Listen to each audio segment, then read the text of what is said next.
We're now joined by our good friend, Rich Henning, who's President and Chief Executive Officer of the New Jersey Utilities Association. Their website will come up right away. Rich, good to see you. Good to see you, Steve. Thanks for having me on. You got it. Tell everyone what the association is. Not that energy is a big issue these days. Go ahead, please. Energy is the issue. It is the issue across the country, but certainly here in New Jersey, as we fight to, move clean energy into our portfolio. We've seen so much happening over these last few years. Actually, if you look at it, there's probably been more investment in energy over the last 20 years, last 2 decades, than there had been 100 years before that. It's an amazing. What's the role of the association?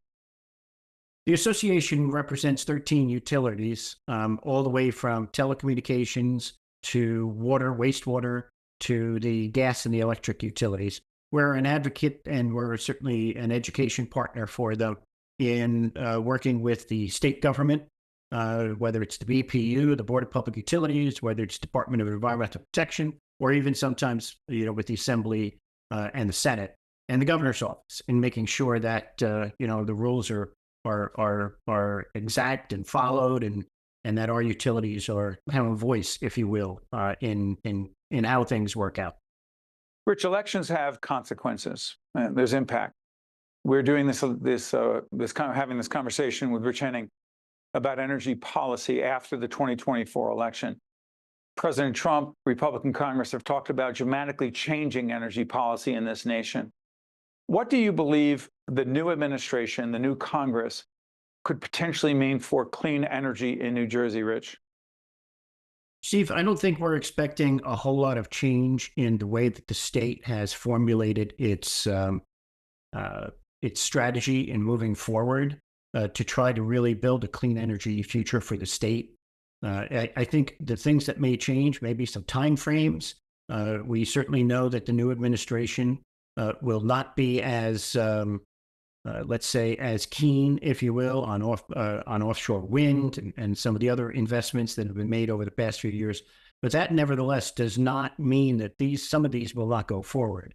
I think it means that sometimes there'll be some government pullback in terms of resources, that have been available during the past 4 years through the Biden administration. So I think in that term, that changes, kind of where the government may put its money, but it doesn't necessarily stop innovation dead in its tracks. Some of the things that are being worked on, whether it's carbon capture, whether it is... Hold on, carbon capture means what? Carbon capture is a technology, and it's kind of being used a little more concretely in basically capturing the methane out of natural gas. So, if you're heating your home out of natural gas, you're emitting certainly some carbon into the atmosphere. And what we're looking at doing, and what many of the utilities are doing, are testing out carbon capture technologies that may be able to actually reduce that methane that gets into the atmosphere. Question: energy utility costs are clearly increasing. How much of it, from your perspective, from the association's perspective, Rich, is a product of drastic changes in our weather? This summer, we saw record temperatures. We saw the highest humidity ever recorded in this century of recording humidity. There is absolutely no doubt that the higher usage we saw this summer was directly due to weather. Higher usage of air conditioning utilities. Higher usage of electricity. Electricity, I'm sorry. Yeah. All right. And most of it air conditioning, just as you put it there. I think most people, if you were like me, had their air conditioners on from the beginning of June or the end of May, all the way through the end of August. And that's not a typical New Jersey summer. Usually get a few, nice 60-degree nights. We had some cooler nights, but they were so humid that people kept their electricity on and kept their air conditioning running the entire time. So when they got their bills, during the summertime, they noticed that they were much higher. But it was like a perfect storm in 2024, because it wasn't just the higher usage. Even though all 4 electric companies in New Jersey reported about 15% increase from 2024 over 2023, there were other things that contributed to that. And one was the marketplace to purchase off the grid electric. Explain the grid. Explain the grid, Rich. I'm going to explain a customer's bill. There are two parts to a customer's bill. The first part is the supply side. The utilities do not supply electricity, right? That comes off of the grid. They have to buy it off a marketplace. A marketplace that is, for us, is run by PGM, which is if you will, responsible for 13 states and the grid in those 13 states. So they actually sell the electricity to the utilities, who then have to purchase it under the Board of Public Utilities. Very complicated structure.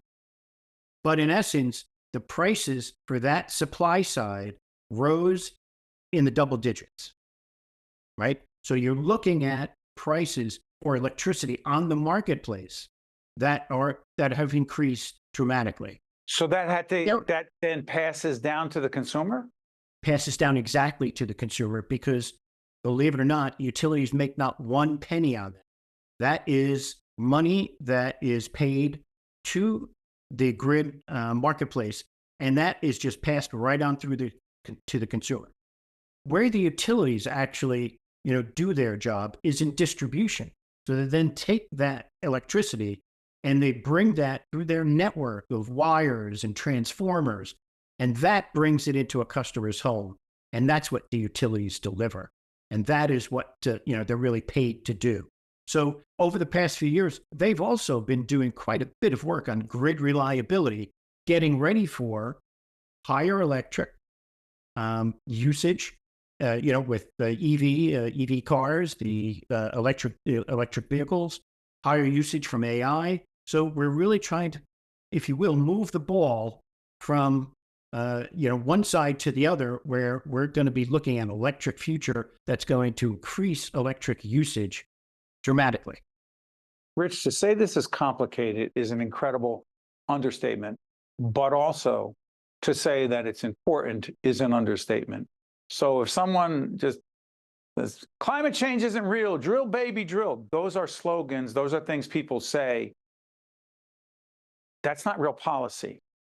And that's why these conversations are so important. And to Rich Henning and his colleagues at the New Jersey Utilities Association, we thank you. Again, go on the website. Let's put it up one more time before we leave this segment. Put up the website one more time for the New Jersey Utilities Association to feed people to find out more. Hey, Rich, great having you with us. We'll continue the conversation, trying to create greater public awareness around energy policy, utility costs and issues to consumers and others. Thank you, Rich.